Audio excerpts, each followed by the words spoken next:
Welcome back to the Own Your Awkward podcast. I'm your host, Andy Vargo, and every episode we get into what has made our guests vulnerable and how they've learned how to own their awkward in order to live their best life. Stay tuned so you can hear every awkward moment in today's show.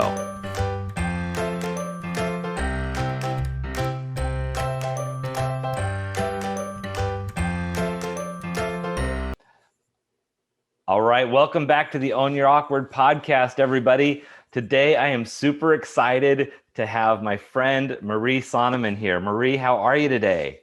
I'm great. Thank you so much for having me on your show. Thank you. I'm so glad to have you here. As you know, we get into the awkward today, and Marie has an awesome platform with Ordinary to Badass, and I can't wait for you guys to hear about it, because once you own your awkward, you're going to take your life from ordinary to badass. So Marie, why don't you tell everybody a little bit about yourself and what you have exciting going on right now? Yeah, so as Andy just said, my name is Marie, and my business and podcast is Ordinary to Badass. I'm getting ready to launch a book. It's either going to be Ordinary to Badass Budgeting or Ordinary to Badass Personal Finances. Hopefully that'll be out within the next 2 months, so I'm really excited about that. And I have a course called Badass Money School. And so it's all about personal finances and getting your budget under control. And, you know, it's a lot of times just like the small steps that we have to take to get our budget under control, or small tweaks that we have to make, but we just don't know about. So we're not doing them. I love that idea about just making small tweaks, because I know from the past, and we've talked about this before, where budgeting is overwhelming, and if you don't know how to do it, it's just one of those things where it's like you just don't want to touch it. So I love this idea of just taking some small tweaks, because that makes it more doable. Yes, absolutely. And actually, I came up with a system, and part of it is the color coded budget.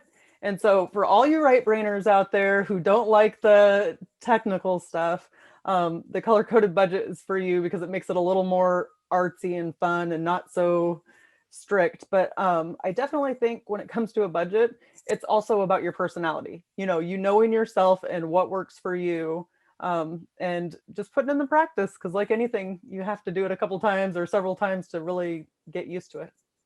Right. I think that's important too, because whenever we try a new endeavor, right, it's that whole, I tried it, I wasn't any good. But if you don't practice, then Right. you're never going to get good. Right. And I think that's funny because, for so long, I would beat myself up, whether it was budgeting or like anything else. I would beat myself up over all of my little mistakes. And I was very ordinary in that sense, I believe, because I would just constantly just pick at myself for like the tiny mistakes. And like now, I view mistakes and failure as like a pivot point or something I can learn from it. I don't take it like as a personal issue or something that I did wrong. Yeah, I think that's such a healthy way to do it. And I wish that was an easy transition to make, right? Where I'm just going to view it this way now. But when we hit that mistake or failure, I think we get hit with so much emotion around it that then it's hard to view it the right way. Yeah. And, sometimes, okay, so I work in law enforcement, and there was a time where I was struggling to shoot a rifle, right? When I first learned to shoot a rifle, because I had never shot a rifle. And so in the beginning, like I said, I would beat myself up. I'd be like, oh my gosh, you're so bad at this. You shouldn't do that. And then in the end, like even when I was like struggling and doing just awful, I was like, okay, you're badass. You're out here practicing. You're going to get better. You're going to be the top of the game, and I just Right. started switching what I was saying to myself. Maybe I was still crappy at it at that point, but just like sometimes just the shift and just the smallest thing that you say to yourself. Yeah, because I'm a big believer in we believe what we're told, and we are the worst at telling ourselves the wrong thing a lot of times. And so it's just a matter of, even when my son was growing up, I remember his grandma a lot of times saying, oh, you're so obnoxious, you're this, you're that. And I was just like, don't tell him he's obnoxious. Like, I don't want him to grow up thinking he's a troublemaker. Right. Tell him he's smart, tell him he's cunning, tell him he's anything but that over and over again, and we do that to ourselves. Yes, yes. Like, like the I am statements, like the things that you say about yourself, that's what you're going to start to believe about yourself. And, Yeah. I always had a pattern every day before I would go to work like in law enforcement. And when I was new, because I was really nervous about it, I would tell myself, I am strong, I am capable, I will survive, I am enough. Like I just told Yeah. myself those every day, all the time, like especially when I got my uniform on to go to work. But Hmm. sometimes I think we need to be aware of what we're saying that we are. Yeah, I agree. One thing I've learned to do was to switch um, my message instead of saying I'm not good at math, I'm not good at this, to say I'm learning to be better at this. Yeah. And that way it tells me I'm taking steps, and it takes out that definitive statement of, oh, you're just never going to get it, right? It's just Right. I'm focusing on this and I'm going to make it better. So Yes. And it's like, okay, if I can create a budget, you can create a budget. You know what I mean? Like it's like yeah. people struggle. We just don't always see the behind the scenes part of it. Like you don't see the hard work or what it took for somebody to create the budget or climb the mountain. It's Hmm. you only see one part of it. Yeah. So, Marie, you are obviously a badass. You're doing some badass stuff out there. But what's that awkward you've had to own to get to this place? Oh my gosh, Andy. There is so much awkward. Like I can't even tell you it all. One thing that well, there's a couple things, but one thing, an example is, as I've told you, I work in law enforcement. When I first started, I felt awkward. I felt uncomfortable. I didn't know how to use all the equipment. I didn't know what to do. And I got in my head about that. Mm. And then I struggled hardcore because other people would look at me and be like, oh my gosh, you're a badass. But I did not feel like a badass. I just felt Mm. awkward and uncomfortable. And what I found is that I was always comparing myself to everybody else around me. Mm. Like I was comparing myself to their abilities, and I work primarily with men. And so I thought I had to do the same things that they did or handle things the same way that they did. And it just led to a loss of confidence because I wasn't handling things my way, or I didn't trust that I could do it. Hmm. So, really, funny enough, is the paying off debt was what gave me the confidence to just start being myself and start owning who I was. And then I felt like a badass. So I believe if you want to get over your awkward or if you want to be a badass, it's more about the mindset and the internal confidence, not some external factor object like a motorcycle or a leather jacket or a cigarette. Like it comes from inside. Yeah, and I think that's such an important message to find it inside and to not compare to others, because we meet people at wherever they're at on their journey, and we compare where we're at to where they are. And you might be working with guys that, like you said, they're men that have maybe a different style than you have, but maybe also have been in their career longer, depending on who you're put side by side with. And now you're comparing how you handle a gun to someone who might be a veteran, or Right. to someone who had, maybe they spent more time practicing munitions while you spent more time practicing other elements of the job. And so they might be looking at you going, gosh, I wish I could handle this interaction the way Marie handles it. Right. Yeah. And I mean, I think that the more that we compare ourselves to everybody around us, as opposed to just like trying to really sink into who you are and, you know, like your show says, own your awkward, the more that you can just be okay with being awkward and be okay with the uncomfortable stuff. It's like, I think that's cool. I think that's badass. Hmm. And that's the thing, is it's like you said, it's not about riding up on a motorcycle with a leather jacket and having that defined badass. It's, maybe you're sitting at the computer with your glasses on doing IT work, and the stuff that could stereotypically be the least known as being a badass thing, but you're saving the world through the work you're doing. And Absolutely. you're being yourself. Yes. And I think that's so powerful, and it's 100% underestimated, underrated. It doesn't there is everybody can be a badass. There's nobody that doesn't have the capabilities to be a badass. Right. Yeah, I completely agree with that. Now, I am curious, when you were stepping into that world and you're feeling that difference. uh, you said how you felt a little bit, but was there a point where you knew you needed to make that change, to where you needed to embrace being badass? Or was there a defining moment where you could say, I'm not going to look at myself this way anymore? No, there's nothing that comes to mind. I know, I started doing like martial arts and doing things just so that I would feel more comfortable because I didn't want to be just awkward and uncomfortable out there. Um, And even when I did martial arts, I felt awkward and uncomfortable. You know what I mean? Like it's Uh-huh. learning different things that I had never done before. So I think it was just kind of a series of steps, but really the biggest trigger that I can think about would be my budget. And I paid off $106,000 in just under 2 years. And that kind of led to me like, oh, what else can I do? If I can do that, then, then I can run a marathon. And I started doing other things. So as crazy as it sounds, I just think it gave me confidence. And then here's the other thing is that small, consistent steps. I didn't pay off the money overnight. It was the daily steps that I took that got me there. So like in your life, if you're going for something or if you're struggling with something, it's just the small step. What can you do in the next 24 hours? And it doesn't have to be a big thing, but just put in the steps. And then if you fall off, just be like, okay, I'm going to get back up tomorrow and start again. Yeah, I think one of the things that you said is how you got your budget and you started to feel like a badass by getting that money paid off, which first of all, oh my gosh, this is like something you hear on TV where it's like, follow this program and you can pay off 106,000. I mean, that's amazing. That is a badass move right there. But I think what's so cool about it too is that you find a way to become a badass in a way that you feel comfortable getting that way. And then that transcends into the rest of your life. It's like, okay, now I have this confidence here. I can step into the next thing. So I guess what I'm saying is we need to find an area that we feel comfortable starting to get a little badass about. And then that's going to give us that confidence because it's like, well, now I'm comfortable in this arena and I can now step over here with that confidence and bring that into the new situation. Yes, 100%. And even if you don't feel, comfortable today, just keep like chipping it away at it. Just keep trying it. And I think it's just that struggle, that thing that you're trying to overcome. And then like the journey along the way. It's not always even the end thing. It's all the stuff in the middle, all the stuff that you did to get you there. That's so important.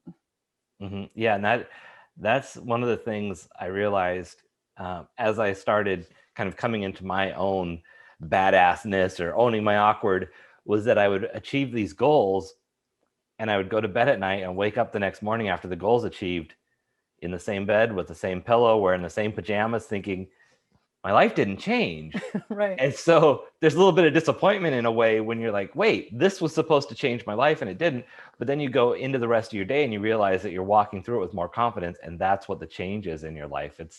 It takes a while, but it's a good thing. It is. It is. And I don't know, that just made me think sometimes when I'm struggling, and I feel like I'm starting to doubt myself and I don't know what I want to do, then I will think of a prior badass thing that I did. So like maybe it's climbing a mountain. So like in Lake Chelan, I climbed a mountain and it was super hard and I hadn't been doing any hiking before that, and when I got to the top, I like collected a rock from the top, and I still have that. So sometimes like I'll go back and I'll look at that rock and I'll be like, oh, that's cool. That was badass, Yeah. But then it helps me I try to take that same feeling and transfer it to something else that I'm feeling a little bit, scared about or intimidated on. Yeah, I like that. And it's one of those things that reminds you have the wherewithal to do things. And in the moment where you might not feel like you have it right now, it's there. You just got to tap into it. Yes. We all need to climb to a mountain and find that rock so we can sit on our dresser. But I mean, it's like you can do hard things, and right. It doesn't have to be anything necessarily extreme, but look back at your life at something you're proud of. Maybe you got an award in school or something and it made you feel, proud. Well, try to look at that award and remember that feeling that you got and then try to match that feeling with the next goal that you're trying to get. I love that because life is all about building on our past experiences. And so I think that's a really good reminder. My wheels are turning now on what little things I need to set on my desk to remind myself, because we all have those moments. And yes. And I think that's the thing to remember too, is no matter how badass we see other people as, those people that we see in that light still have those moments of, am I going to take that next step? Am I going to feel okay? So 100%. And you know what? Maybe they're just like a couple dominoes ahead of you. Like you knock over one domino, knock over another one. And it's slowly, maybe they've just been doing it a little bit longer than you, Hmm. and you're going to get to your end goal eventually, but you just could be in a different place than them. Yeah. And, I look at, when we're keeping up with the Joneses and we're seeing everybody with all their things, but we don't see kind of what's underneath. And, we might see them Yes. drive up in a new car, but we don't know that they still have that $106,000 worth of debt. That new car Right. is not paid for, or that they don't have the best relationship and they're inside kind of not talking to each other every night because, all of their time might be focused on possessions. And you hope that's not the case for people, but we just don't know everybody else's story. Yeah, and I think that's so important to remind ourselves of. Like, you don't know their story, you don't know what they're going through, because nobody else probably knew that I was $106,000 in debt and I was struggling and worried, like, what if I have to file for bankruptcy, Yeah. But you can have all these things on the outside that just weren't true on the inside. So how has that, I mean, obviously you've done some badass things. How has that changed your life since you got the debt paid off? And was there a moment where you decided I'm going to take this to everybody else and help them? Like, how did ordinary to badass come out? Was that like, I'm going to pay off this debt and then I'm going to be ordinary to badass, or was it a realization later? I'm just curious how that came about. You know, Nothing is ever a straight line. So I paid off the debt and then I thought, like, oh, I want to become a financial coach. So I went and got certification through Dave Ramsey and financial coach master training. And then I think I had a business like financial empowerment or something like that. And Mhm. I was like, this just doesn't feel right. It doesn't feel right. And so, well, it's random, but I always had a dream of like having a clothing line for running, but then with concealed carry. So you Oh, could have a okay. firearm. Yeah. There really wasn't anything out there when I like first had that idea. So then I thought, oh, for some reason, ordinary to badass came to me. And I thought, well, that would be kind of a good marrying of the two. Like if later down the line, I wanted to come up with a clothing line that would fit in with the badass, but I could also do that for budgeting and finances. Yeah. It's funny how our brands develop, and sometimes they develop before we know how we're going to use them. It's like it just connects, Yes. and then later, like, okay, now what's the message that goes behind it? I know this is the thing, but how do Right. I make it the full thing? So Yes. And I mean, that. confidence was such a huge, like, it was so important to me to be talking Mhm. about confidence and stuff, just because, like, I told you about my journey, not feeling confident at all, and almost feeling like an imposter to now, like, having the finances trigger to making me more confident.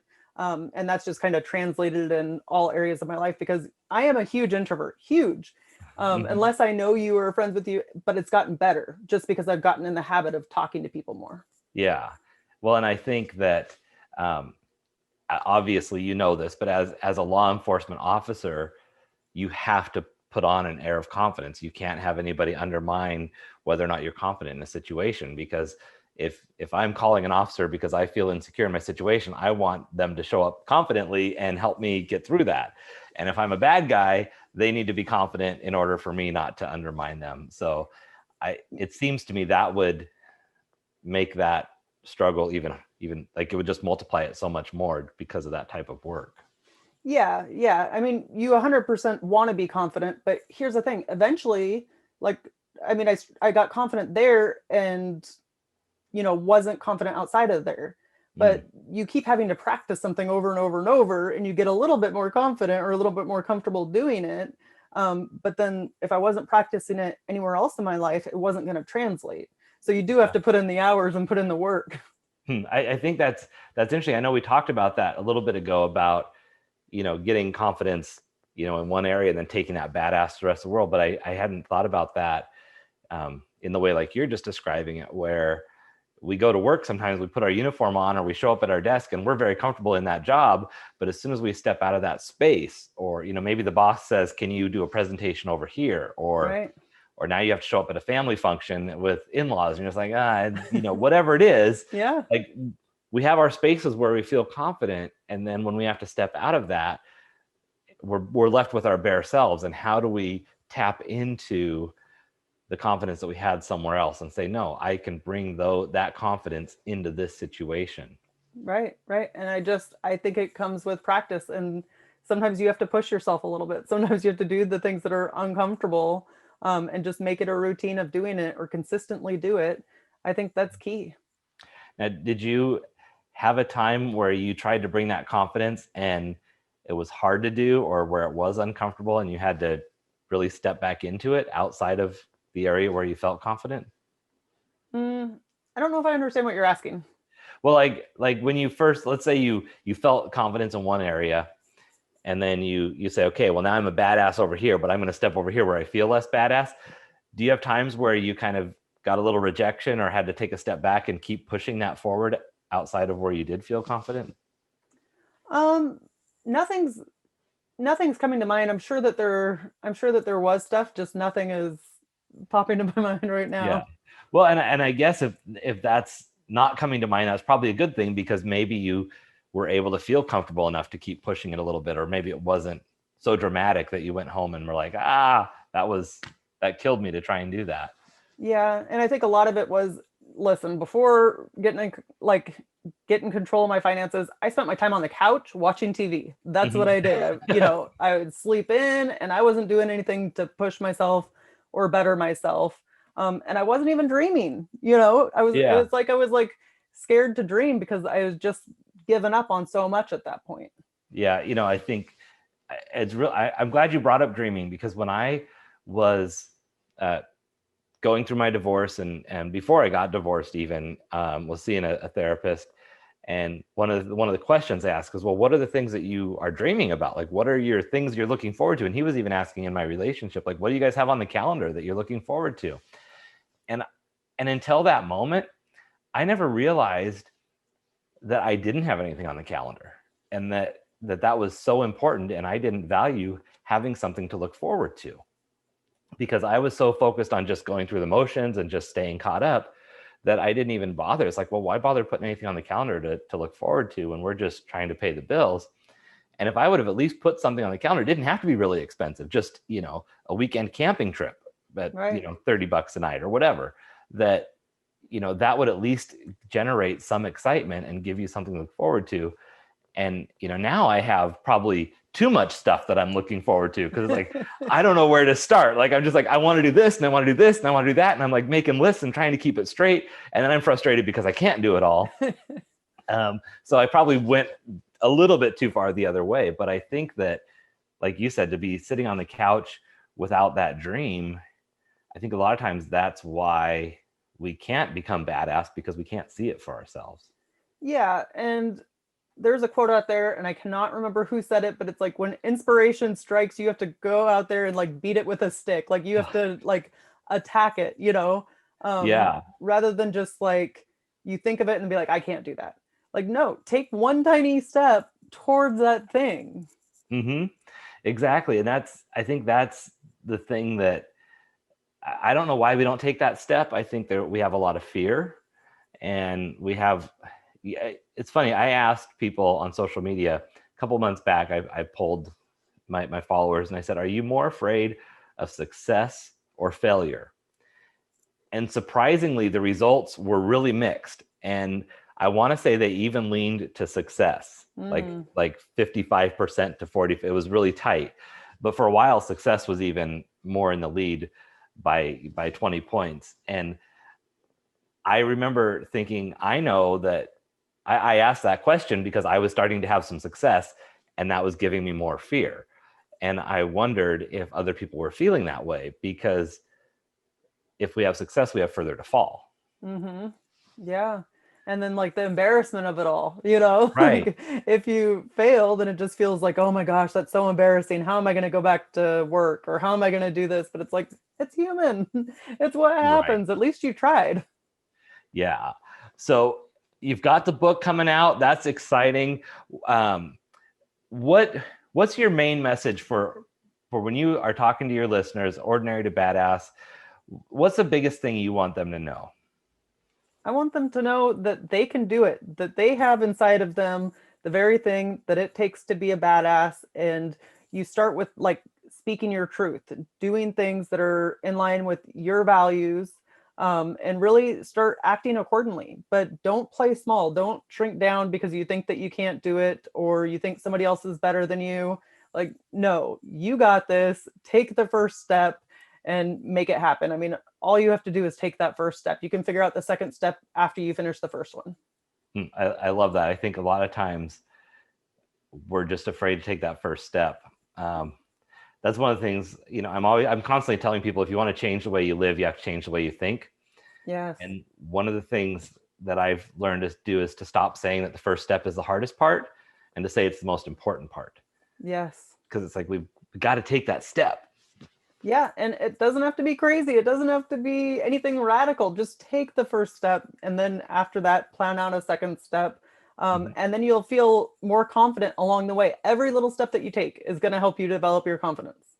Yes, for sure. Now, when all these people are out there becoming badasses, is the world ready for that? Like, how does the world react when you come out with your badass self? The world is 100% ready for that. Good. Like, yes. When you're badass, you're not intimidated by other people, right? I'm going to celebrate you and you know what I mean? Like, all of us be badass together and keep improving ourselves and being better people. I don't see how that could be a problem. I think that's beautiful, because I think that a lot of times when we look at being badass, we think about, like we talked about, that person on the motorcycle with the leather jacket, and then we think, oh my gosh, do I need to be intimidated by that? But you're right, it's all about celebrating everybody for what they're bringing to the table. Yes, and I will say that a badass is not a hard ass, and it's okay to be emotional and be a badass. Like, it takes all kinds, and really, it's just a lot like Own Your Awkward. Like, it's just embracing who you are and what you bring to the table. No, I absolutely love that, and I think that I think you've given us so many good pointers on how to get there. Right? I love the idea that, when I first started seeing the ordinary to badass, I'm like, okay, how am I going to jump into this? I got to get badass. This is going to be a big thing. But my mindset was to go to those big actions instead of the Yeah. little things. So I know you've given us lots of advice, and we've got the book coming out on budgeting. But if there was one thing you think is holding people back from taking that first step, how can we push them to take that first easy step? Well, write it down. Write down the things that you're afraid of. What are you afraid of happening? And then what's the worst possible outcome of those things? And you look at all those worst possible outcomes, and maybe they're not as bad as you thought that they were. And then if they are bad, okay, what would I do if that happened? How can I bounce back from that? I think once you put it down on paper, sometimes it's not so scary to take that first step.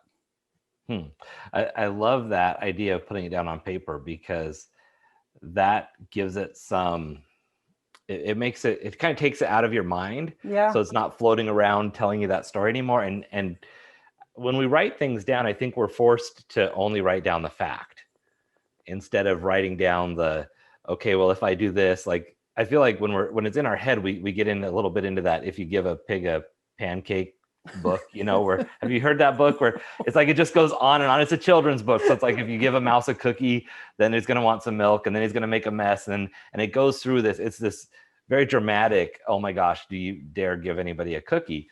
But I feel like we do that in our head, where all of a sudden we go to all the different scenarios that could play out. But if we write it down, we are just going to write down that one piece.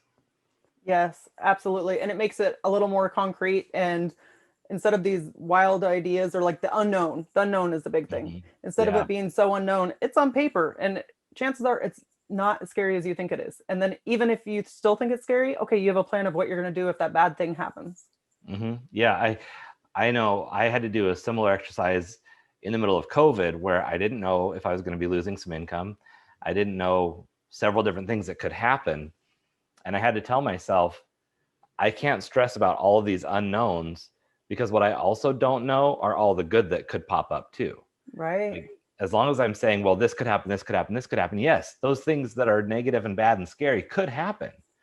But our mind isn't on default to say, I could win the lotto, I could get more customers, my business could grow. Like, we're not programmed to think that way, because we feel like that's unrealistic. yet we dwell in all that negative. So I love this idea of just writing it down. Yes. And you know what that made me think of is like little kids. Like when little kids think there's a monster under the bed, you're going to go and you're going to comfort them and soothe them and like assure them you're okay, you're safe, I got you. Sometimes we have to say those things to ourselves, Yeah. like comfort yourself, tell yourself you got this and you're okay. Right. I love that. And yeah, sometimes the conversations we have with ourselves are the hardest to have. 100%. Yes. So Marie, what advice, you've given us so much good advice, so I hate to ask you for more, but if you could give someone a tip on owning their awkward, what would you say that should be? I would say to use your voice, constantly, I was going to say constantly speak your truth. Stop settling for less. Like stop letting what you think other people are going to say. Like don't let that deter you. I love that. Yeah, I think oftentimes we just hold ourselves back before we even get out the gate, right? Yes, so much, so much. And then, and I feel like I've said this throughout the show, but it's consistently showing up as you. Be consistent and persistent about it and just keep like chipping away the small things and you'll feel more comfortable being yourself, like just after a couple of times of doing the small things, or every time it makes it a little bit easier. Yeah, for sure. And where can we find you? We know it's Ordinary to Badass. Where's the best place to follow you and give you support? Yes, you can go on Instagram, Ordinary to Badass, or I have a Facebook group. And then, of course, my website, ordinarytobadass.com. And I will have something for your listeners, ordinarytobadass.com/own your awkward. And it'll be for a color-coded budget if you want to learn how to do that. Awesome. I know I could use that because even though I'm better at my budgeting skills, there's always room for improvement. So I'll be downloading that myself. So awesome. I appreciate that. And I know our listeners will too. So download that, follow Marie on Ordinary to Badass all over the place, and watch out for that book because I know we can all use improvement on our budget skills. So thank you so much for having me on the show, Andy. It's been so much fun. Yes, thank you, thank you, Marie. I appreciate you being here. And everybody, be sure that you take Ordinary to Badass, and as always, own your awkward. Thank you so much for listening in for today's show.